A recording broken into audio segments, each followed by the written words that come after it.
The radar operator stares at his screen. Nothing. Absolute nothing. But somewhere above him, above the clouds, above the reach of every surface-to-air missile battery, within 100 miles, something is moving. Slowly, deliberately, with complete awareness of everything below it, and total confidence that nothing below it can see it back. The operators cycle through frequencies. They recalibrate. They try again. The screen stays clean. Then the world shakes.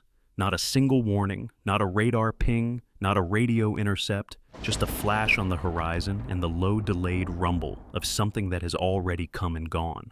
By the time the shockwave reaches the checkpoint, the aircraft responsible is already 200 miles away, climbing back toward the dark. There was no defense. Not because the defense failed, but because the defense never knew it needed to activate. That is the architecture of a weapon built, not just to strike, but to make the very act of defense feel pointless.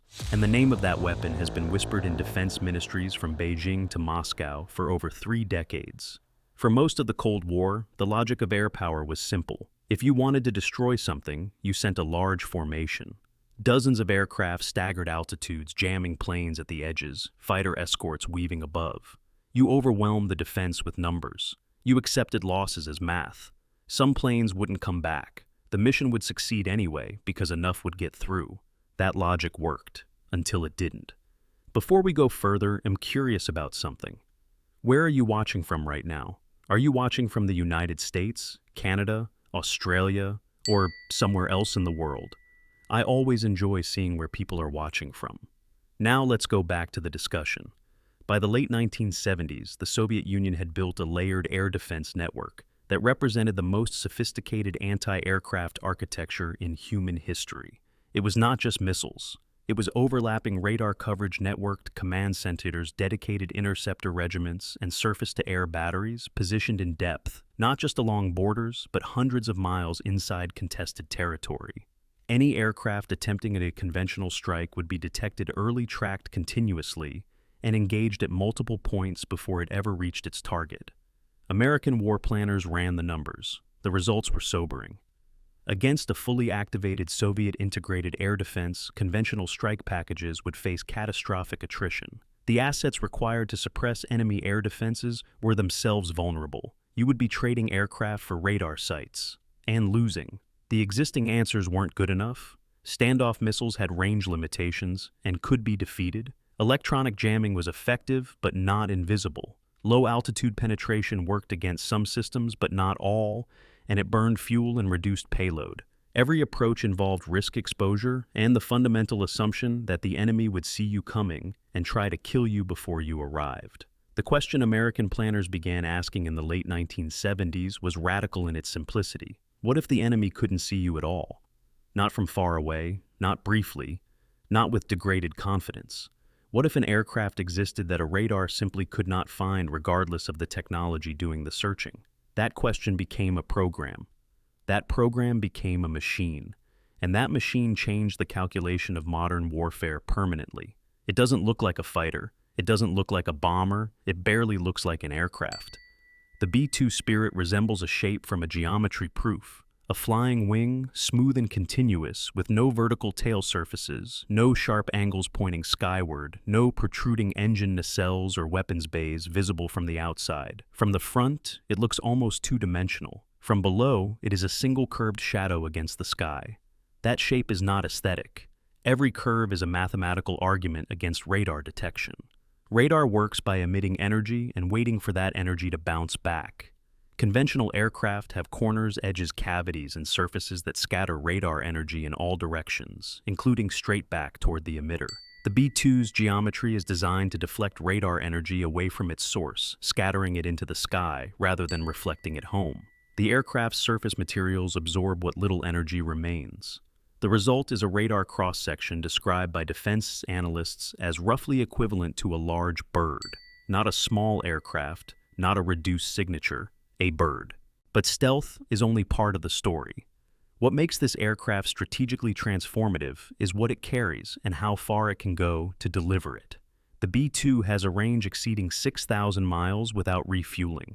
With aerial refueling, that number becomes effectively unlimited. It can reach any point on Earth from a handful of bases, and it does not need to operate from forward airfields close to the fight. It doesn't need fighter escorts because it doesn't need to be defended. It cannot be found. It carries up to 8,500-pound bombs, or 16 of the most powerful conventional weapons in the American arsenal, including the massive ordnance penetrator, a 30,000-pound bunker-busting weapon designed to reach targets buried deep underground. It can carry nuclear weapons. It can carry precision-guided munitions that land within feet of their intended coordinates.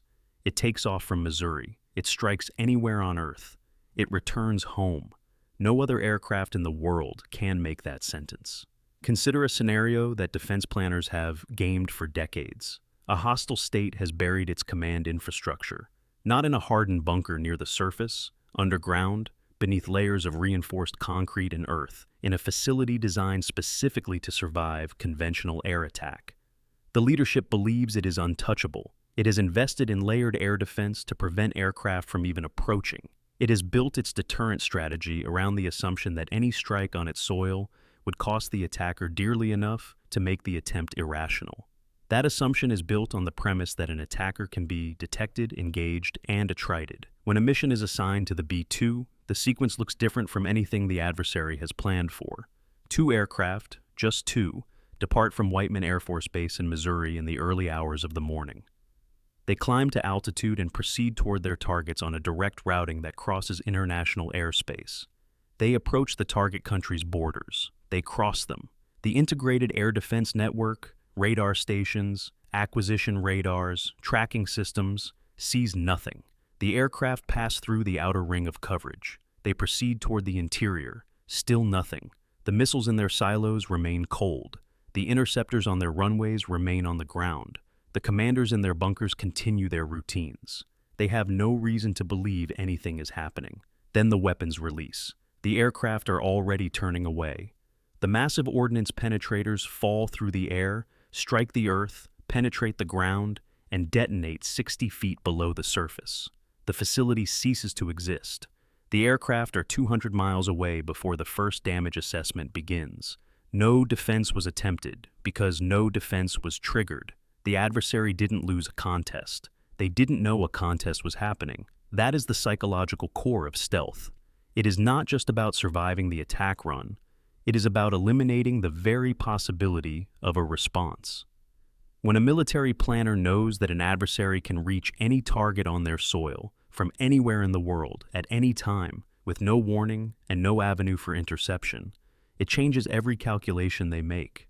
The hardened bunker stops being an asset.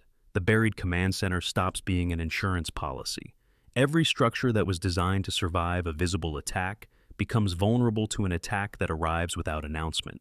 The adversary is not just facing a weapon. They are facing the collapse of their assumptions. The B-2's existence reshapes how rival powers approach military planning at every level.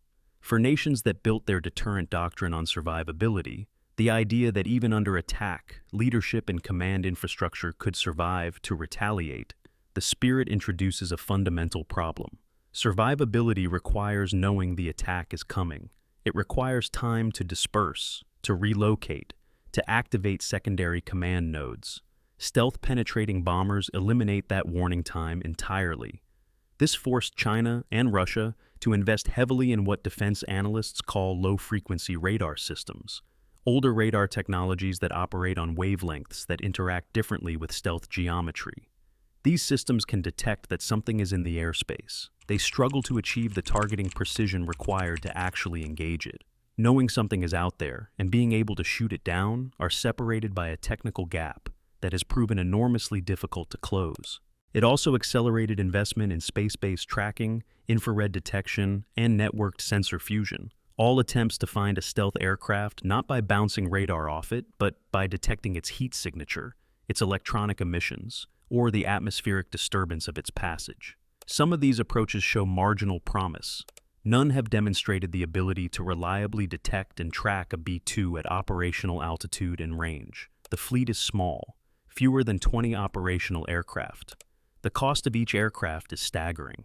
Estimates run well above $2 billion per plane when development costs are distributed across the fleet. Critics have argued for decades that the program's expense per airframe makes it strategically fragile. Lose a handful of aircraft to accident or action, and the capability degrades sharply. That argument has some validity, but it misunderstands the economics of deterrence. The B-2 does not need to be everywhere. It needs adversaries to believe it could be anywhere. The uncertainty is the asset. A defense planner who cannot guarantee that a hardened facility will survive must either harden every facility to a degree that becomes economically prohibitive or accept that some targets are vulnerable. That calculation costs adversaries far more than the aircraft costs its owner. 20 aircraft creating doubt in every capital on Earth is a leverage ratio that conventional weapons cannot match. The B-2 as it exists today is already a generation old by the standards of the technology that produced it. The Air Force has been investing in upgrades continuously, including new communication systems, new radar, improved electronic warfare capabilities, and expanded weapons compatibility. The aircraft that flies today is significantly more capable than the aircraft that entered service in '97. But the longer shadow is what follows it. The B-21 Raider is already in flight testing. It is built on the lessons learned from the B-2 program, smaller, designed for lower cost per airframe, intended to be fielded in larger numbers, and incorporating advances in materials and geometry that make it even harder to detect than its predecessor. It is designed to operate in the most contested airspace imaginable, not just against current air defense systems, but against the next generation of systems that rivals are currently developing. The logic of the program is a continuation of the philosophy that produced the B-2. Deny the adversary the ability to respond. Make the concept of a defended target increasingly theoretical. Force military planners to contend with an enemy that can reach anything, anywhere, without announcement. The B-2 didn't just change what American air power could do. It changed what adversaries could safely assume. It taught the world that the most dangerous thing in the sky is the one you cannot see. And it established a principle that no serious air force has been able to dismiss since. Somewhere above the clouds right now, there may be a shape moving, smooth, dark, unhurried, watching everything below it, confident that nothing below it can find it. The radar screen shows nothing, which is exactly the point.